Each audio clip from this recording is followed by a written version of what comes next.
At this time, we honor my Onehānau, Hilo. And we honor the people of Hilo, we honor the places, the wahipana of Hilo. This mele is a special mele to me because it talks about my home, Ne'eimua. And I composed this particularly for my Kumu, Johnny Lamho. So it's a mele aloha for Hilo and for my Kumu. Lei Hilo I kaua kani lehua. Lei Hilo I kaua kani lehua.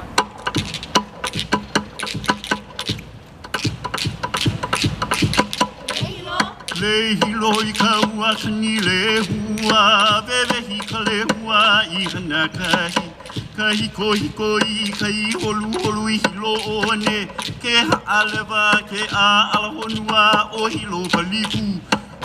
E kaua tu I ke aloha e. Kahe aloud. Vai ui ka vaiola o ku'u aina kula iwi. Kauka o aia ke atu umoku lehua.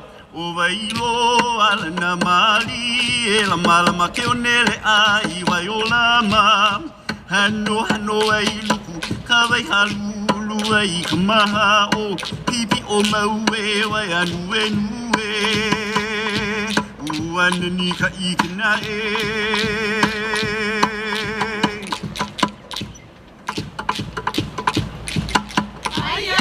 Hei ai haili lehua po e ka manu. Pa e a leo I ka lipo ka vau. A wailo alana mali e ka nene ke kai ka ili ili. O Lono I ka leo ke ka huri. Leo hone hone o ke kulua umoe.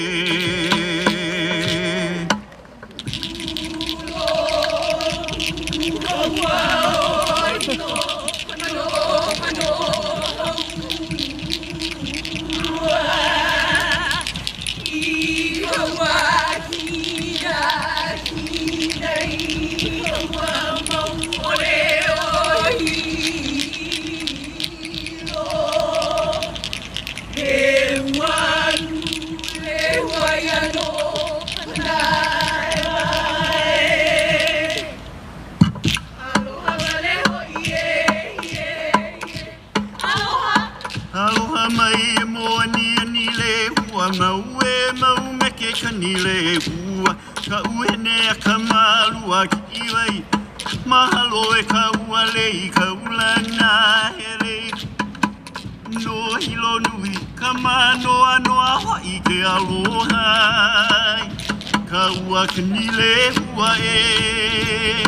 Aloha wale hoi